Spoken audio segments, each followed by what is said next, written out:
San Diego is spending $3.8 billion rebuilding its airport. And when it's finished, it won't handle a single extra flight. Not one more plane per hour, not one new runway.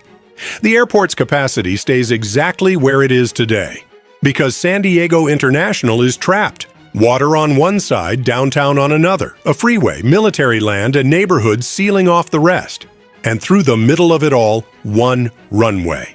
Just one. For one of the busiest airports in America. So why would anyone spend almost $4 billion on an airport that can't grow? And what exactly does that money buy? If it isn't more flights. Here's the scale of the problem. San Diego International is the busiest single-runway airport in the United States. Roughly 25 million passengers a year, funneled through one strip of concrete, 9,401 feet long. The business traveler on the 6 a.m. flight. The military family shipping out. The tourist landing for the beach, all of them. On one ribbon of asphalt.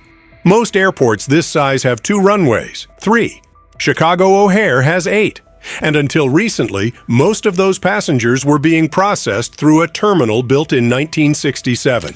Designed for an era when flying was rare, planes were small, and San Diego was half its current size. A 14-gate building doing a job it was never designed to do. Lines for security, lines for food, lines for bathrooms. The airport pumps nearly $12 billion a year into the regional economy. When it chokes, San Diego chokes. So the region finally acted. With the biggest infrastructure project in the airport's history. But before we get to what they're building, you need to understand why they can't just do what every other city does. When other American cities outgrow their airports, they move them. Denver did it. Austin did it. Kansas City rebuilt entirely. San Diego tried. For decades, study after study searched for a new site. Every option hit a wall. Mountains to the east, the Pacific to the west, Mexico to the south, and military installations occupying some of the best flat land in the county. The most serious attempt came in 2006, when the region asked voters to pursue moving the airport to Miramar, a military airfield. The vote failed decisively. The Marines weren't leaving, and neither was the airport. That vote settled it. San Diego International isn't going anywhere, ever, which meant the region had to accept a hard truth. The airport would stay on its cramped 661 acres beside the bay, one of the smallest footprints of any major U.S. airport, and somehow keep serving a growing city from a site chosen when planes had propellers. The land was locked. The runway was locked. The only thing left to fix was everything else. Here's what everything else was up against. First, the geography. The site is boxed in on every side. San Diego Bay, Interstate 5, downtown high-rises, Marine Corps land, and neighborhoods that fought airport noise for generations. There is no empty direction. Every new square foot of terminal has to come from reorganizing the squeezed footprint the airport already has. Second, the runway. One runway creates a hard limit, around 50 aircraft movements per hour. No terminal can change that. Whatever gets built has to make the airport better without making it bigger in the one way that matters most. Third, you can't close an airport to rebuild it. The old Terminal 1 had to keep processing millions of passengers while its replacement rose just yards away. Construction cranes operating next to active gates, on an airfield with no spare room to begin with. And fourth, the neighbors. Decades of noise battles produced one of the strictest curfews of any major American airport. The window for disruptive construction work, like rebuilding taxiways, was squeezed between live operations by day and noise limits by night. A landlocked site, a capped runway, a terminal that couldn't close, and a city watching every move. That was the puzzle. Here's the solution. The answer was to rebuild almost everything around the runway, in phases, like surgery on a patient who stays awake. At the center, a brand new Terminal 1, 30 gates replacing the old 14, built in stages directly beside the operating terminal. Phase 1 opened in September 2025 with 19 gates, and 10 days after the last flight left the old building, demolition crews began tearing 1967 down.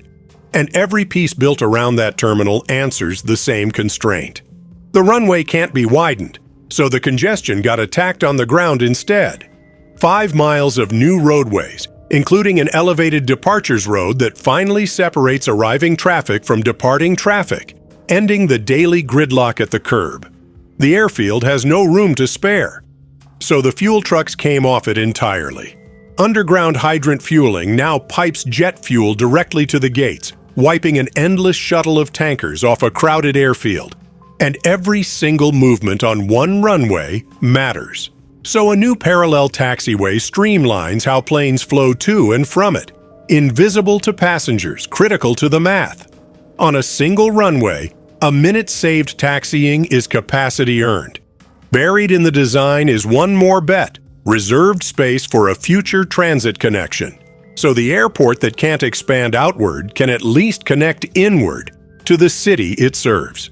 None of this adds a single flight. All of it is aimed at one target, making the most constrained major airport in America feel like it isn't. But the constraint didn't go away. It's waiting. When the final gates open in early 2028, San Diego will have a world-class terminal, attached to the same single runway, with the same hourly ceiling and the same curfew. Passenger demand keeps climbing. The airport's own forecasts point toward tens of millions of passengers in the decades ahead. At some point, a better terminal can't absorb more people if the runway can't launch more planes, which means the $3.8 billion buys San Diego something specific: time. Maybe a couple of decades of breathing room. And when that time runs out, the region lands right back at the question it has been avoiding since the 1960s. The question the 2006 vote refused to answer. Where does San Diego's airport go when it truly cannot grow? If this project works, San Diego becomes proof of a different idea, that an airport doesn't have to get bigger to get better. That smart engineering, phasing, flow, fueling, taxiways can buy a trapped airport decades of life. Every landlocked airport in the world, from cities squeezed by water or mountains or politics, will be watching. If it doesn't, if demand outruns the design, then $3.8 billion becomes the most expensive waiting room in America, and San Diego faces a choice it has already refused once. The runway is 9,401 feet long. It was enough in 1967. It's enough today. The question San Diego just spent $4 billion postponing is how long enough lasts.